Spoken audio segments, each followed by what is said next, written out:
Good afternoon बच्चों, आप सभी का स्वागत है आपके अपने यूट्यूब चैनल नीरज स्टडी 01 में। उम्मीद करूंगा सभी मस्त होंगे और स्वस्थ होंगे। आप सभी से मैंने बोल रखा है कि आप जो है बेल आइकन ऑल पर क्लिक कर लें। जैसे ही मैं अपनी क्लास डालूंगा तो उसके बाद क्या है, आपके पास सीधे नोटिफिकेशन चले जाएंगे। आप तुरंत के तुरंत जो है क्लासों को ले लेंगे।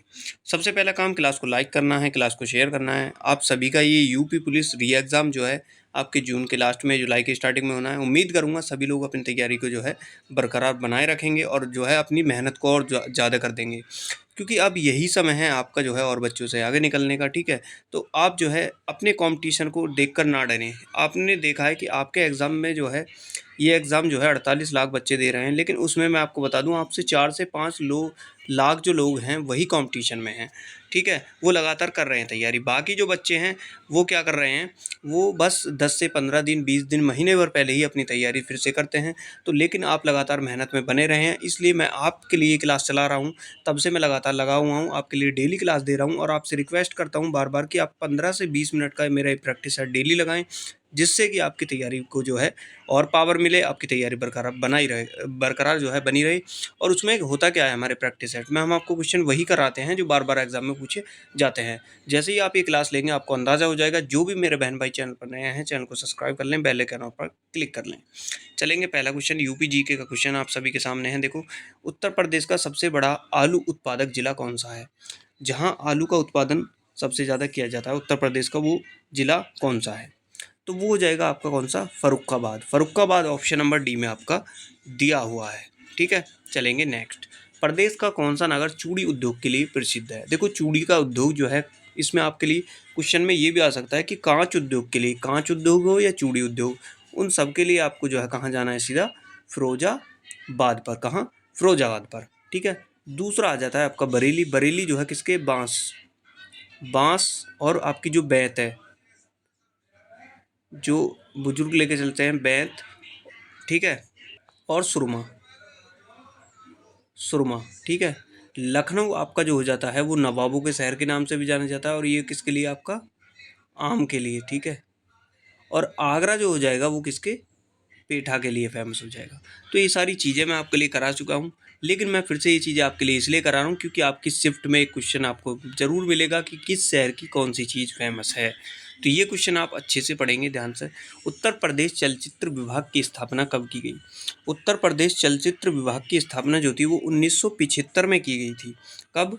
वो की गई थी 1975 में। ऑप्शन डी आपका राइट आंसर हो जाएगा। उत्तर प्रदेश के सूचना केंद्र का मुख्यालय किस नगर में है? उत्तर प्रदेश के सूचना केंद्र का जो मुख्यालय है वो कहाँ हो जाएगा? जो सूचना केंद्र का मुख्यालय जो सूचना देता है, कहाँ? लखनऊ में। लखनऊ क्या है? उत्तर प्रदेश की वर्तमान आपकी क्या हो जाएगी? राजधानी जो है वो हो जाएगी। ठीक है, इलाहाबाद। इलाहाबाद के क्या है आपको? इलाहाबाद जिसको प्रयागराज के नाम से जाने जाते हैं, वहाँ क्या है? वहाँ कुंभ का मेला लगाया जाता है, कुंभ का। और क्या दूसरी चीज़ हो जाएगी? अमरूद। ठीक है, अमरूद, इलाहाबादी अमरूद आपने सुना भी होगा, बहुत फेमस होते हैं। दूसरा चलते हैं मेरठ। 1857 की क्रांति कहाँ हुई? मेरठ में। दूसरी चीज़, जो खेल कूद के जो सामान होते हैं वो कहाँ? मेरठ के प्रसिद्ध हैं। और वाराणसी, ये हो जाएगा सबसे पुराना शहर। सबसे क्या हो जाएगा? पुराना शहर हो जाएगा क्या आपका? पुराना शहर क्या हो जाएगा? वो हो जाएगा वाराणसी। लखनऊ उत्तर प्रदेश की जो है वर्तमान राजधानी है, और जो कि किसके? नवाबों के शहर के नाम से भी जानी जाती है। डिटेल में सारी चीज़ें इसलिए करा रहे हैं ताकि आपका एक क्वेश्चन से 3-4 क्वेश्चन आप करके निकल जाओ। विश्व का सबसे बड़ा कुंभ मेला उत्तर प्रदेश के किस शहर में लगाया जाता है? अभी मैंने जस्ट आपको क्वेश्चन कराया पिछला कि कुंभ का मेला जो है सबसे बड़ा कहाँ? आपका इलाहाबाद में, जो कि प्रयागराज के नाम से जाना जाता है, यहाँ लगाया जाता है। नेक्स्ट क्वेश्चन देखो, आगे आपके सामने हिंदी के क्वेश्चन। भाषा शब्द संस्कृत के किस धातु से बनता है? जो भाषा शब्द है वो संस्कृत के किस धातु से जो है बनता है? बहुत बार एग्जाम में पूछा जाता है। अधिकतर ये मान लो यूपी पुलिस के जो भी एग्जाम होता है उसमें एक शिफ्ट में आपको ये क्वेश्चन देखने को मिलेगा। किससे? भाष से। इस तरीके से भाष और नीचे आपको हलन से ही लगा मिल जाएगा। ठीक है, वो हो जाएगा राइट। तरुण का विपरार्थक शब्द क्या होगा? तरुण का विपरार्थक शब्द क्या होगा? मतलब विपरार्थक आप समझेंगे विलोम शब्द। ठीक है, विलोम शब्द, अपोजिट शब्द। ठीक है, तो विपरार्थक शब्द जो हो जाएगा वो क्या हो जाएगा तरुण का? वो हो जाएगा वृत्त। Option B. कौन सा? Option B. नेक्स्ट, इनमें से कौन सी विपरार्थक शब्द पतझड़ का अर्थ है? देखो, विपरार्थक शब्द जो है किसका? पतझड़ का। पतझड़ का आपको अर्थ बताना है कि पतझड़ का क्या हो जाएगा, वो हो जाएगा क्या, वसंत। ऑप्शन ए आपका राइट आंसर हो जाएगा। नेक्स्ट, ग्रीस में कौन सी संधि है? देखो संधियां मैंने आपको बहुत अच्छे से कराई हैं और मैंने उम्मीद करूंगा जिन बच्चों ने रेगुलर क्लास ली है, जिन बच्चों ने वो संधि की, मेरी 2 क्लास थी मेरी संधि की, मैंने आपसे बार बार रिक्वेस्ट कर रहा हूँ 5 से 7 मिनट की क्लास है, वो आप देख लीजिए, ट्रिक से कराई है मैंने। 1-2 घंटे 4 घंटे लेने की ज़रूरत नहीं है, वो ट्रिक से आप क्लास कर लीजिए जैसे आई। ठीक है, जिन बच्चों ने अच्छे से पढ़ी है, जैसे मैंने बोला शब्द ग्रीस में कौन सी संधि, उन्होंने फट आंसर तुरंत के तुरंत लगा दिया होगा बिना देरी किए। कौन सी? दीर्घ संधि। कौन सी? दीर्घ संधि आपकी क्या हो जाएगी इसमें, किसमें? ग्रीस में। ग्री प्लस ईश, तो कौन सी हो जाएगी? दीर्घ संधि। किस, क्योंकि इसमें आ रहे हैं बढ़ा।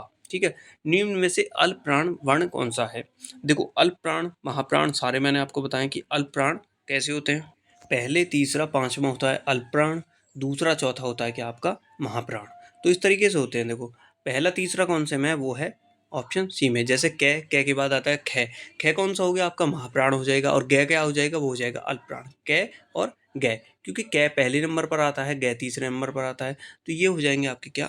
आपके अल्प प्राण। नेक्स्ट, इनमें से कौन सी शब्द शुद्ध है? देखो आपको 4 शब्द दिए हैं, इनमें से आपको शुद्ध देना है। मतलब शुद्ध ये हो जाएगा कि इनमें से जो लिखा गया है वो सब तरीके से जो है एकदम सही जो है, कौन सा लिखा गया है मात्रा वात्रा के सबके आधार पर, वो हो जाएगा आपका कौन सा? प्राण। प्राण है आपका ऑप्शन नंबर डी में। निम्न में से कौन सा शब्द अशुद्ध है? देखो अब आपको बताना है अशुद्ध। ठीक है, अब आपने बताया तो शुद्ध, अब बिल्कुल उसका अपोजिट हो जाएगा, आपको बताना है क्या? अशुद्ध। ठीक है, अशुद्ध कौन सा हो जाएगा? वो पुण्य। पुण्य जो लिखा हुआ है वो आपका अशुद्ध हो जाएगा, बाकी सब शुद्ध है। निम्न में से किस युग्म शब्द गलत है? देखो कौन सा युग्म जो है इनमें से गलत हो जाएगा? गलत युग्म कौन सा है? देखो निशान और चिन्ह, ये आपका गलत हो जाएगा, बाकी जो है वो बिल्कुल सही है। नशा, मद, नगर, शहर, नारी, स्त्री और निशान, चिन्ह, ये आपका गलत हो जाएगा। नेक्स्ट, संधि कितने प्रकार की होती हैं? मैंने अच्छे से बताई। संधि आपकी कितनी होती हैं? वो होती हैं कितनी आपकी? 3 प्रकार की जो है आपकी संधियाँ होती हैं, ऑप्शन नंबर सी। 3 प्रकार की कौन सी आपकी होती हैं? स्वर संधि, स्वर संधि, व्यंजन, व्यंजन संधि, और आपकी हो जाएगी कौन सी? विसर्ग संधि।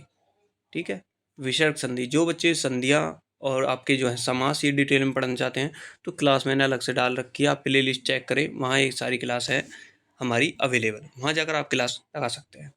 नेक्स्ट क्वेश्चन आपके सामने रीजनिंग का। A B C D E 5 नदियाँ हैं, ए बी से छोटी है। सीधा क्वेश्चन पे चलेंगे। ए जो है किससे? ए जो है किससे? बी से छोटी है, मगर ई से लंबी है क्या? ए। ठीक है, सी सबसे लंबी है। सी को अब बिठा लेंगे ऊपर, क्योंकि इन्होंने बोल दिया सी सबसे लंबी है। डी बी से बहुत छोटी है। डी जो है किससे? बी से, तो डी को हम यहाँ बिठा लेते हैं। और ए से कुछ लंबी है, तो बिल्कुल यहीं आएगी। तो सबसे छोटी नदी कौन सी है? सबसे छोटी नदी आपकी ई हो जाएगी। सबसे छोटी नदी ई हो जाएगी। क्वेश्चन को आप समझें। देखो कोई भी आपका डाउट है तो बिना देरी किए आप इंस्टाग्राम, फेसबुक और मैसेज कर सकते हैं, लिंक मैंने डिस्क्रिप्शन में डाल रखा है। एक चीज़ और बोलूँगा कि आप जो है जिस भी सिटी से क्लास देख रहे हैं, आप अपनी सिटी बताएं कि सर हम इस क्लास सिटी से जो है क्लास ले रहे हैं, तो मैं उसका स्क्रीनशॉट लगा के आपकी जो है अगली क्लास में दिखाऊंगा कि ये बच्चा हमारा इस सिटी से क्लास देख रहा है। 30 छात्रों की एक कतार में अंजू का क्रम प्रारंभ से 13वां है, तो बताइए कि अंत से उसका क्रम कौन सा है?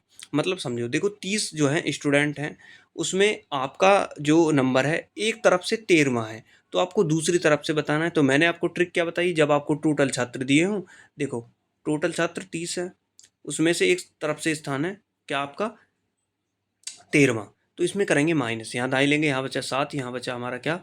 1, 17 हो गए, 17 हो गए, और प्लस क्या करेंगे? 1 कर देंगे, तो ये हो जाएगा 18। ये है आपकी ट्रिक, सीधी सीधी 18, ऑप्शन नंबर बी बिल्कुल सही हो जाएगा।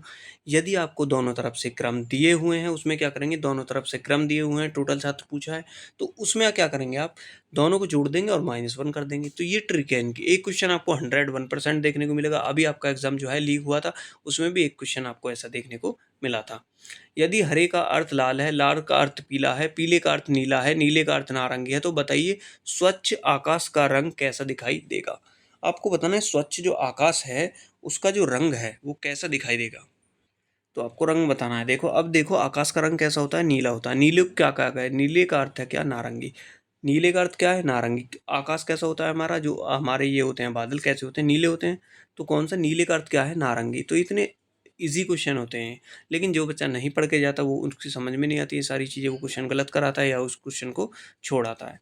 ठीक है। यदि पुस्तक को घड़ी कहा जाए, बिल्कुल सेम है। यदि पुस्तक को घड़ी कहें, घड़ी को बैग कहें, बैग को शब्दकोश कहें और शब्द को उसको खिड़की कहें, तो पुस्तक ले जाने के लिए किसे प्रयुक्त करेंगे? मतलब जो पुस्तक ले जाएंगे, किस में ले जाते हैं पुस्तक आप? पुस्तक किस में ले जाते हैं आप? ठीक है। पुस्तक किस में ले जाते हैं आप? कि पुस्तक ले जाते हैं आप बैग में। बैग को शब्दकोश कहा गया है, तो राइट आंसर आपका ऑप्शन नंबर डी हो जाएगा। तो इस तरीके के क्वेश्चन होते हैं। तो उम्मीद करूंगा सभी ने क्लास को लाइक किया होगा, शेयर किया होगा। धन्यवाद।